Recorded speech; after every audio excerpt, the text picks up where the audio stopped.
Salut, c'est Patrick et je vais te donner quelques conseils pour bien négocier ton salaire. Le premier conseil, c'est de parler du salaire au bon moment. Donc, soit tu peux laisser le recruteur prendre l'initiative de te poser la question de quel salaire tu désires, soit toi-même, du coup, en fin d'entretien ou en fin de process, quand tu sais que c'est chaud, que tu es bien positionné, de challenger ton interlocuteur, en général le recruteur, le RH, sur la problématique du salaire. Le deuxième conseil, quand on parle de salaire, il faut tout simplement savoir le salaire que tu souhaites. Un salaire raisonnable, c'est-à-dire tu dois te dire avant d'aller en entretien ou pour un poste qui t'intéresse, quel salaire tu es prêt à accepter, c'est-à-dire ton salaire idéal, le salaire minimum que tu es prêt à accepter et te donner une tolérance de 10 à 15% au niveau de ce salaire comme marge de négociation. 10 à 15% au-dessus, en général ça tu sais le faire, mais aussi 10 à 15% en dessous et te dire tiens, dans ce nuage, dans cette fourchette de salaire, je suis capable d'accepter un poste. Ce qui veut dire que tu dois savoir le salaire plancher en dessous duquel tu n'accepteras pas d'offre.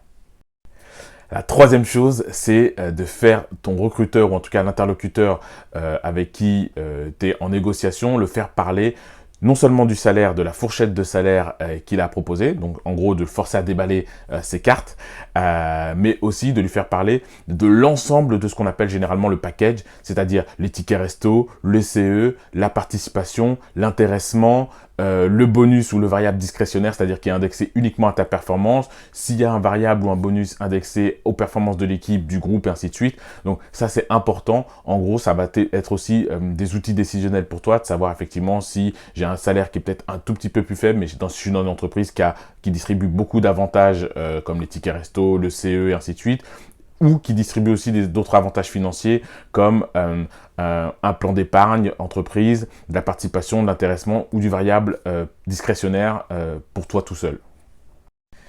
Et la chose la plus importante, c'est de connaître ta valeur sur le marché. La valeur d'un candidat, la valeur de ta candidature sur le marché, elle dépend de plusieurs choses.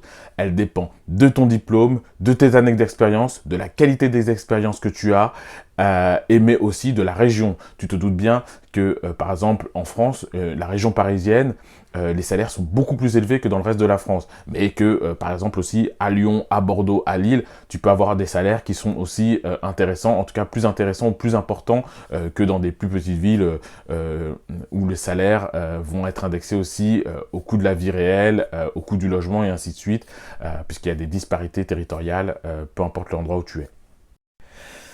Voilà, j'espère que cette vidéo t'a intéressé et qu'elle t'a plu.